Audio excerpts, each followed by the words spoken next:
आज हम बात करते हैं हिंदू धर्म में किए जाने वाले एक बहुत ही धार्मिक कर्म के विषय में। श्राद्ध अपने पितरों के ऋण को चुकाने का पावन अवसर है। श्राद्ध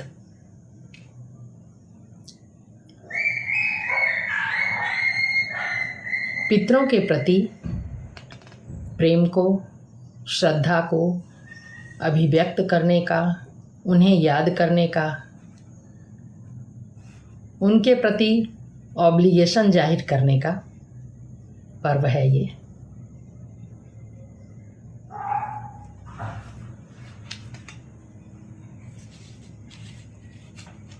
उनके प्रति कृतज्ञता व्यक्त करने का, उन्होंने हमारे लिए जीवन में हमारे सुख आनंद के लिए बहुत प्रयत्न किए। उनका ही गुण और कौशल आज हमने ले रखा है। बल्कि संपदा भी अगर है किसी की तो पैतृक है, नहीं है तो उनके दिए हुए गुण और कौशल सब कुछ उनका ही दिया हुआ हमारे पास है। उसके प्रति कृतज्ञता व्यक्त करने का पक्ष है ये श्राद्ध पक्ष। ये 16 दिन तकरीबन चलता है। भादो मास के अंतिम दिन पूर्णिमा और आश्विन मास का पहला दिन और पूरा कृष्ण पक्ष लिया जाता है। 15 दिन कृष्ण पक्ष के और एक दिन आश्विन मास का 15 दिन और एक दिन भादो मास का अंतिम दिन।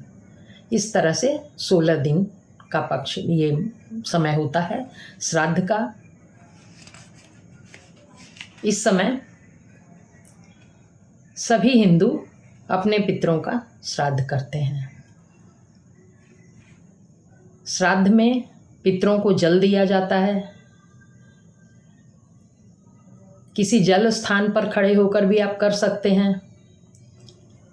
नदी में, गंगा के किनारे, अपने घर के बगीचे में, छत पर, कहीं पर भी जल अंजुली में लेकर उसमें जौ, तिल, चावल वगैरह डालकर और श्रद्धा के साथ जिनका श्राद्ध है उन पितर का नाम लेकर उनको जल दिया जाता है। इसे कहते हैं तर्पण। तर्पण से जल ग्रहण करने से पितृ प्रसन्न होते हैं और हम लोगों पर खुशियां छिड़कते हैं।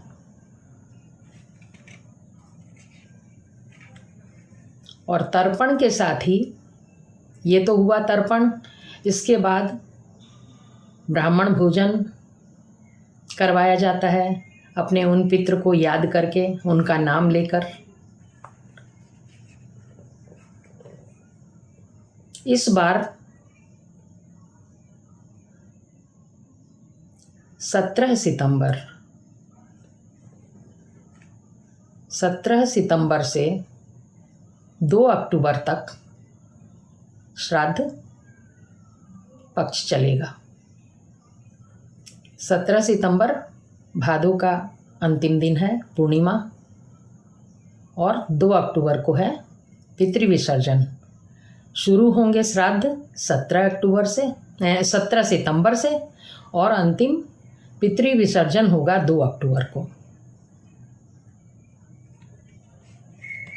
असल में पूर्णिमा के दिन जिन लोग की मृत्यु होती है उनका श्राद्ध पूर्णिमा के दिन किया जाता है, जो भादो मास में ही आ जाती है, पितृपक्ष के पहले वाले दिन में। तो इस बार पूर्णिमा और एकम दोनों का श्राद्ध 17 सितंबर को है और द्वितीया का श्राद्ध पड़ेगा 18 सितंबर, आश्विन मास का पहला दिन।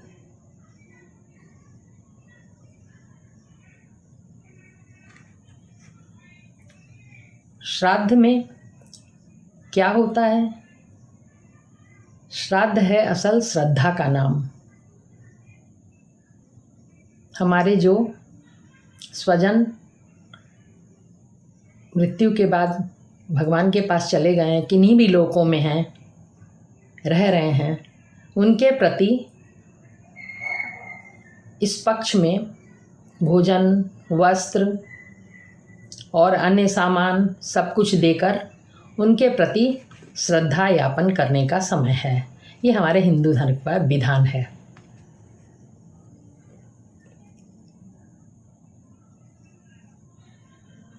श्राद्ध कैसे करते हैं?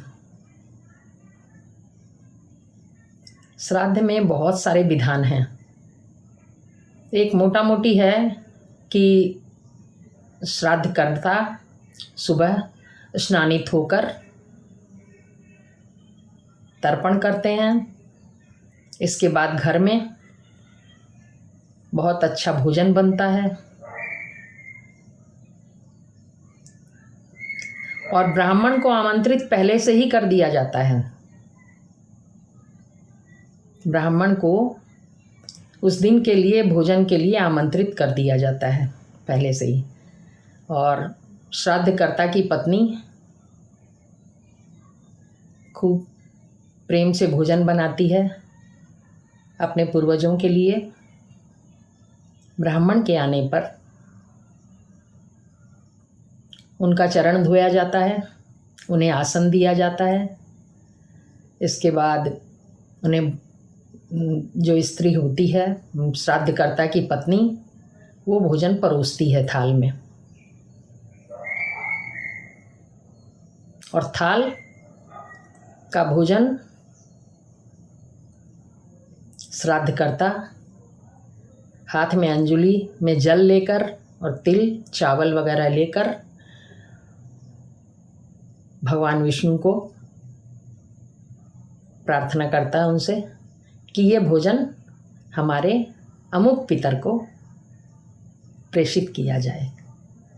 उनसे प्रार्थना करता है। विष्णु भगवान उस भोजन को गतात्मा तक पहुंचाते हैं। वो कहीं भी किसी भी लोक में है तो ये भोजन उनके पास पहुंचता है। ये हमारा विश्वास है, धार्मिक मान्यता है। हम स्वयं नहीं पहुंचा सकते, प्रेषित करने वाले विष्णु भगवान हैं। तो जो श्राद्ध करता है विष्णु भगवान से प्रार्थना करके उस भोजन को अपने पितर तक नाम लेके बताता है कि इन पितरों को मतलब कृपया प्रेषित कर दें। तो विष्णु भगवान प्रेषित करते हैं। इसके बाद वह थाली ब्राह्मण के सामने रख दी जाती है और उन्हें कहते हैं कि भोजन ग्रहण कीजिए। तब वो भोजन चालू करते हैं। भोजन करने के बाद उनको कुल्ला कराकर उनके तिलक का कार्यक्रम होता है। श्राद्धकर्ता उनको तिलक करता है और उनको वस्त्र, फल, दक्षिणा वगैरह देके उनके चरण छुए जाते हैं। घर के सभी लोग ब्राह्मण के चरण छूते हैं। अब ब्राह्मण भी सभी लोगों को तिलक करते हैं और आशीर्वाद देते हैं कि घर में खूब सुख सुविधा, आनंद, धन धान्य की भरपाई खूब रहे, आनंद रहे और सभी बाल बच्चे खूब उन्नत हों और घर में खुशियाँ बनी रहे। ये श्राद्ध होता है। इसके बाद ब्राह्मण को भेज दिया जाता है। जिस दिन, जिस तिथि को जो भी व्यक्ति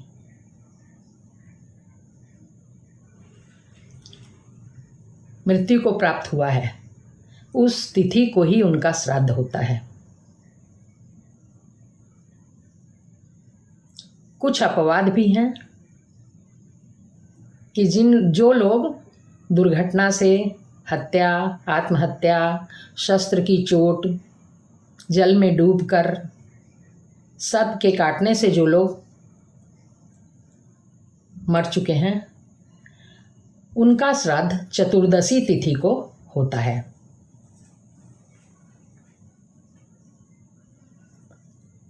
जिन लोगों की तिथि नहीं पता है उन लोगों का श्राद्ध अमावस्या तिथि को होता है।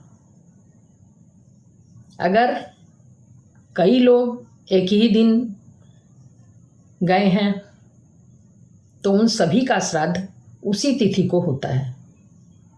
जितने लोगों की मृत्यु हुई है उस दिन जिस तिथि को, उतने ही ब्राह्मण या कुछ लोग ब्राह्मणी भी बुलाते हैं भोजन करने के लिए।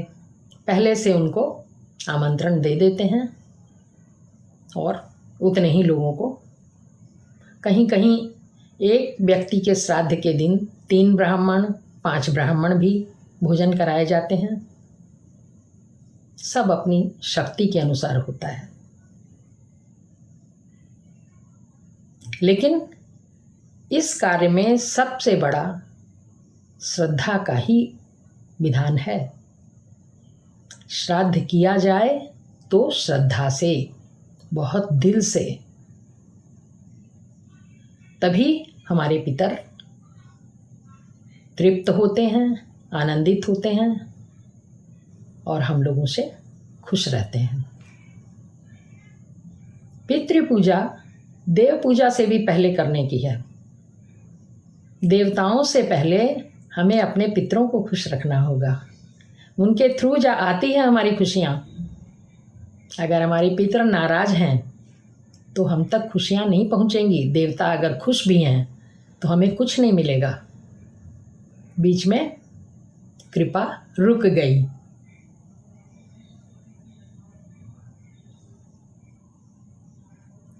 अगर सबसे बड़ा तो अधिकार होता है परिवार में बड़े पुत्र का श्राद्ध करने का, किंतु अगर बड़ा पुत्र न हो तो दूसरे पुत्र भी कर सकते हैं, और पुत्र न हो तो पोता पड़पोता, पुत्र के बाद पोता पड़पोता वगैरह श्राद्ध करते हैं। अगर पुत्र हो ही ना तो पुत्री का पुत्र यानी नाती श्राद्ध कर सकता है,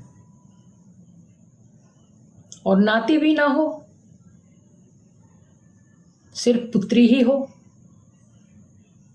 तो पुत्री अगर अत्यंत श्रद्धा से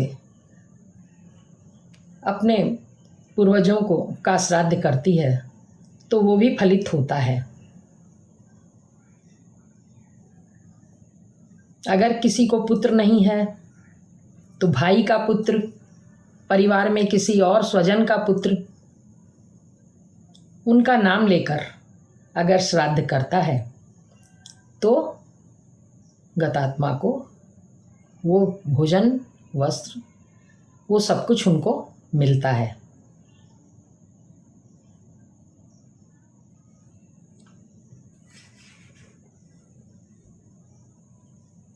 श्राद्ध का समय होता है दोपहर 12 बजे के बाद। कुछ लोग आजकल 10 बजे 9 बजे जैसे तैसे श्राद्ध कर देते हैं समय की कमी के अनुसार, कि उनके पास समय नहीं है, ऑफिस जाना है, वो एक अलग बात है। लेकिन विधान जो है हिंदू धर्म में जो बताया गया है वह है कि 12 बजे के बाद ब्राह्मण भोजन हो और श्राद्ध का कार्य हो। श्राद्ध के दिन और भी कई धार्मिक विधान होते हैं। जो थाली निकाली जाती है ब्राह्मण के लिए वो बाद में, उसके पहले गौग्रास निकाला जाता है। सबसे पहले तर्पण हो जाता है। भोजन तैयार जब हो जाता है तो गौग्रास निकाला जाता है और पंचबली निकाली जाती है। अग्नि को भोजन दिया जाता है और भगवान का भोग लगता है। ये सारे कार्य करने के बाद तब वो थाल परोसा जाता है। श्राद्ध में पितरों के लिए भोजन में गंगा जल अवश्य उपयोग करना चाहिए और तुलसी ज़रूर डालनी चाहिए। ये दोनों चीज़ें पितरों को बेहद पसंद हैं और बहुत खुश होते हैं उससे पितर। चांदी के पात्र में भोजन करवाने से पितर खुश होते हैं। अगर किसी के पास एक कटोरी हो सिर्फ, तो उस कटोरी में ज़रूर कुछ परोस के पितरों को भोजन करवाना चाहिए। अगर थाल वगैरह और अन्य बर्तन ना हो तो पत्तल में भी भोजन करवाना श्रेयस्कर है,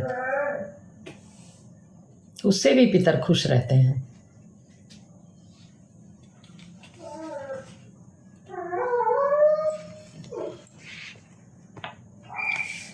सौभाग्यवती स्त्री का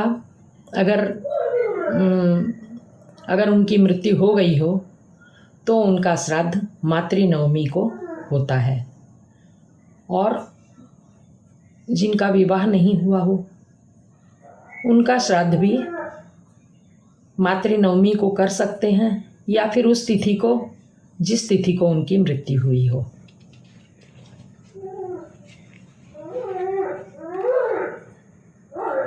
श्राद्ध में भोजन में खीर का भोजन, दूध, दही, गौ का घी, उड़द,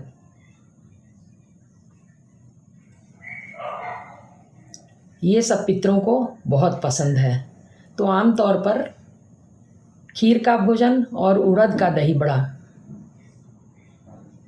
ये सब पितरों को अवश्य परोसना चाहिए उनके भोजन में। ये उनकी प्रसन्नता को बढ़ाता है।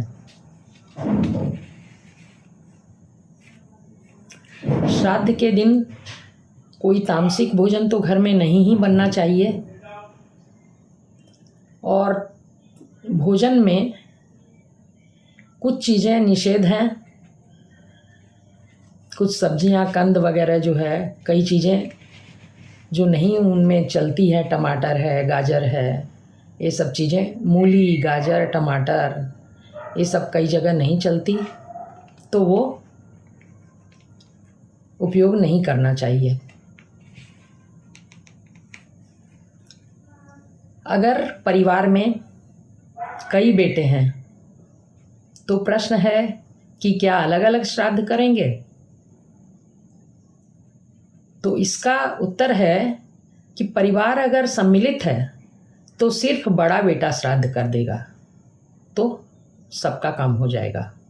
किंतु जब अलग अलग बेटे रहते हैं अपने अपने घर में, तो सभी बेटों को अलग अलग श्राद्ध करना चाहिए अपने माता पिता का।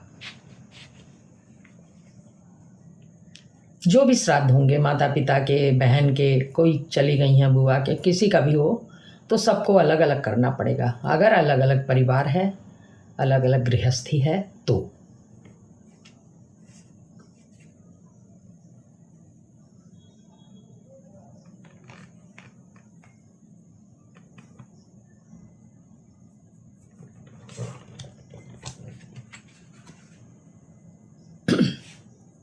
अगर आप परदेश में हैं और सुविधा नहीं है श्राद्ध करने की, परिस्थितियां नहीं हैं, भोजन कहाँ बनेगा क्या है, तो बाज़ार से खरीद कर भी पूड़ी, कचौड़ी, मिठाई, इस तरह का कोई ब्राह्मण दिखे, मिल जाए तो उन ब्राह्मण को दे दीजिए और दक्षिणा दे दीजिए।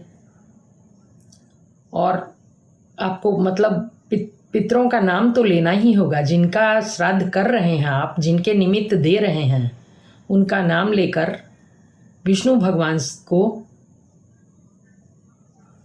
कहकर कि उनको प्रेषित करें, ये प्रार्थना आपको हर श्राद्ध में करनी है, तभी ये भोजन आपके पितरों तक पहुंचेगा। तो परदेश में हो, परिस्थितियां ना हो, तो आप बाहर से खरीद कर भी दे सकते हैं। कोई ब्राह्मण ना मिले तो आप गौ को खिला सकते हैं। और भोजन भी नहीं मिल रहा है तो सिर्फ केला वगैरह, कोई फल वगैरह लेकर उनको भी हाथ में लेकर और विष्णु भगवान को कह के गाय को खिला दीजिए। आपकी श्रद्धा पितरों तक पहुंची और श्राद्ध हो गया। क्या आपने खिलाया है उसका कोई अधिक महत्व नहीं है। श्राद्ध का अर्थ है श्रद्धा। सिर्फ आप उन्हें याद कीजिए प्रेम से और कह दीजिए कि मेरी स्थिति अभी नहीं है, मैं एबुल नहीं हूँ बहुत अच्छी तरह से भोजन परोसने का, और तो मैं ये फल आपको प्रेषित कर रहा हूँ। तब भी पहुँच जाएगा,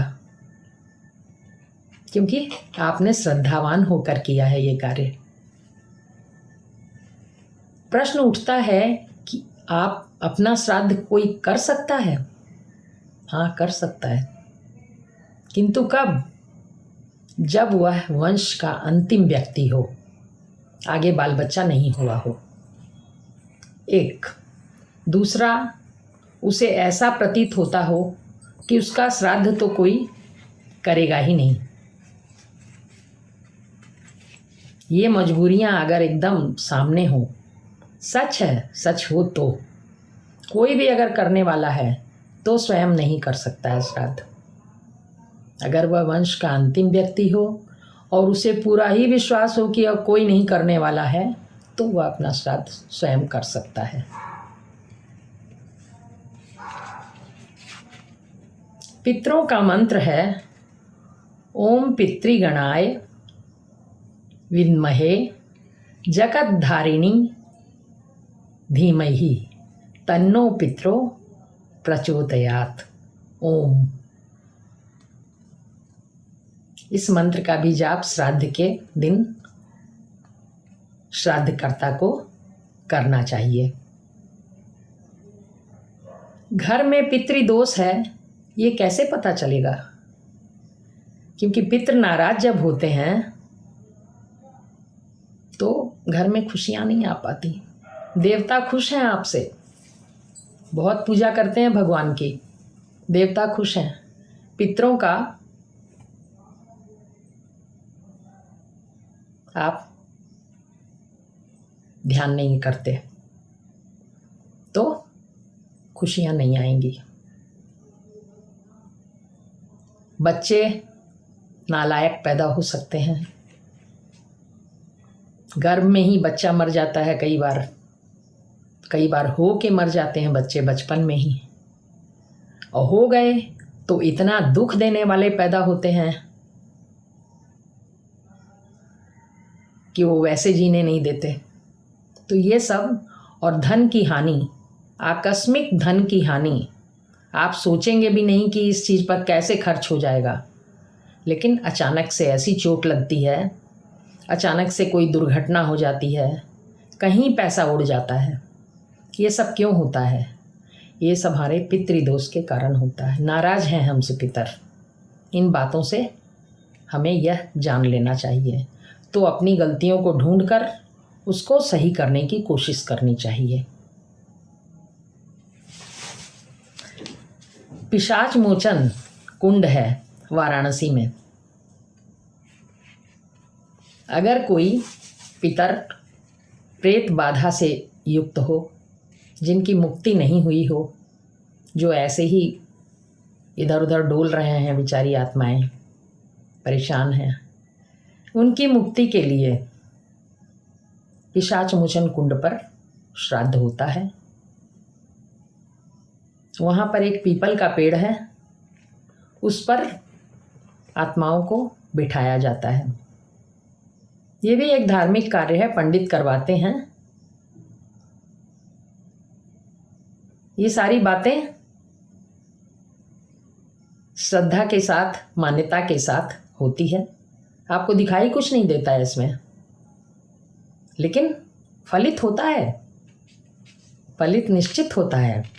तो पेड़ पर आत्मा को बैठाया जाता है और सिक्का रख दिया जाता है। सिक्का रखने से क्या, पितरों का जो ऋण है वह पूरा करने के लिए, उस कर्ज की अदायगी के लिए। उनको सब कुछ अर्पण किया जाता है। इस तरह उनको खुश करके उनकी मुक्ति हो जाती है। ये पिशाच मोचन कुंड पर श्राद्ध पक्ष में श्राद्ध होते हैं। पंडित वहाँ श्राद्ध करवाते हैं और सभी लोग जिनके पितर प्रेत बाधा से ग्रस्त हों, जो आत्माएं उनकी मुक्त नहीं हुई हों, उनके लिए ये श्राद्ध किया जाता है। बाहर से लोग आते हैं बहुत सारे यहाँ। अगर किसी व्यक्ति के पास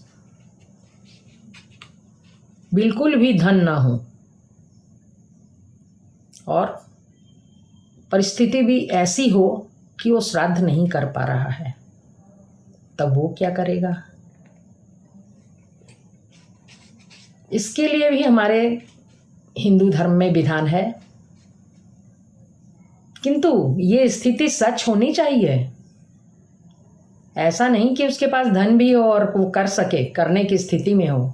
बिल्कुल धनहीन, बिल्कुल परेशान परिस्थिति में कि श्राद्ध कर ही नहीं सकता, उसके पास कोई भी स्थिति नहीं है कि वो कुछ खरीद कर, कुछ कैसे भी करके वह दे सके, तब एक विधान है कि श्राद्ध कर्ता अपने पंजों के बल दक्षिण की तरफ मुंह करके खड़ा हो जाए और रोकर, जब कुछ नहीं होगा, जब व्यक्ति के जेब में पैसा नहीं होगा और श्राद्ध करने की श्रद्धा होगी, तो स्वयं रोना आ जाएगा।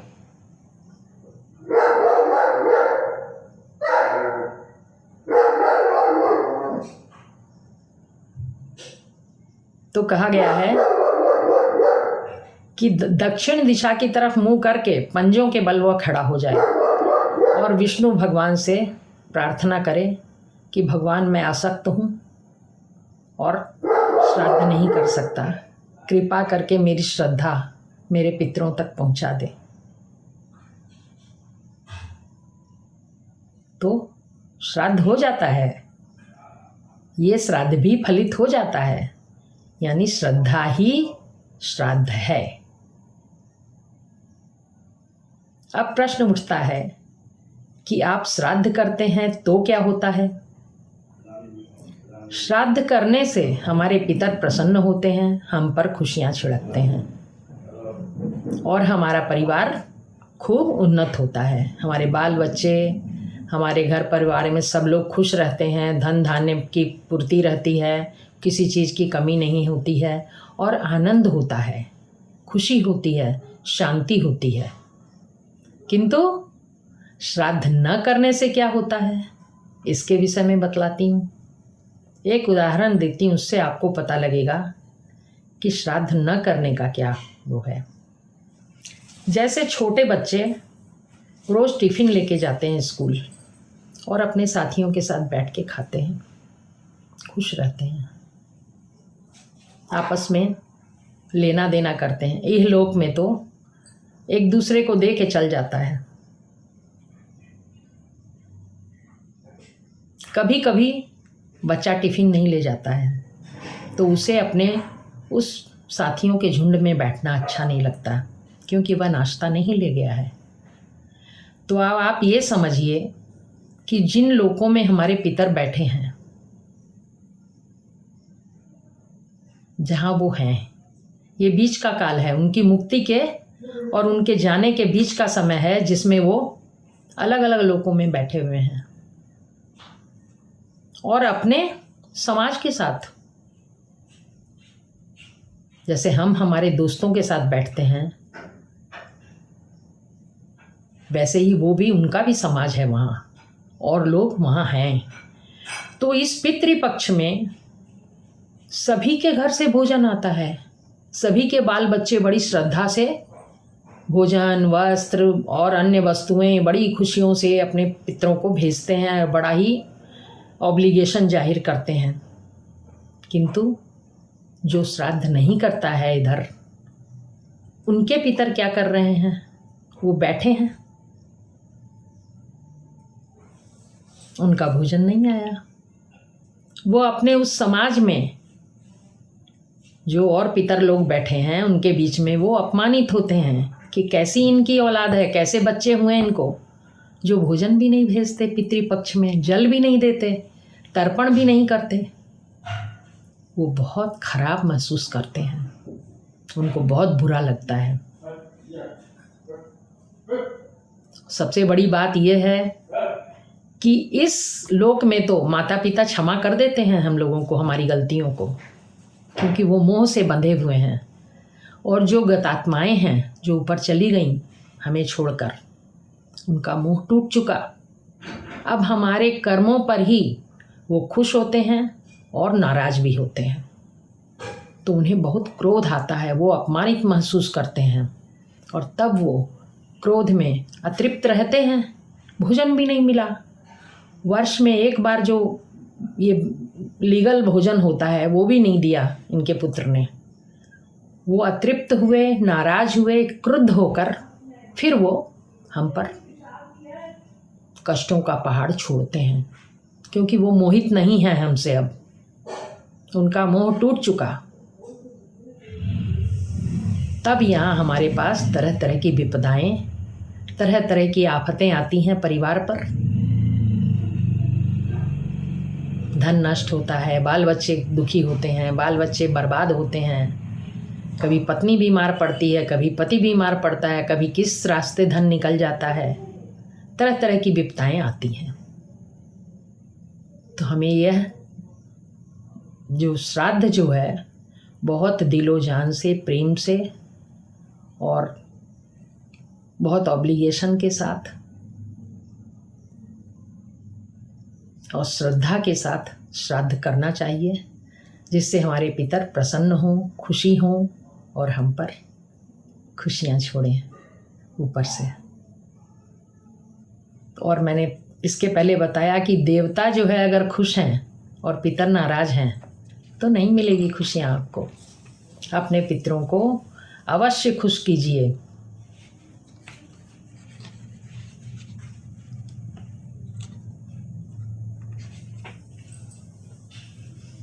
तो आज हम लोगों ने हमारे एक बड़े धार्मिक कार्य के विषय में जाना, बहुत सारी बातें जानी। इसके अलावा भी बहुत सारी बातें होंगी।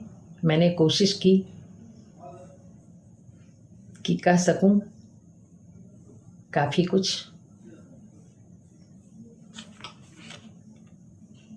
फिर से अब हमारे पितरों को हम नमन करते हैं, उनके प्रति श्रद्धावान होइए और बहुत अच्छी तरह श्राद्ध को कीजिए और फिर उसके सुफल को लीजिए और आनंदित होइए।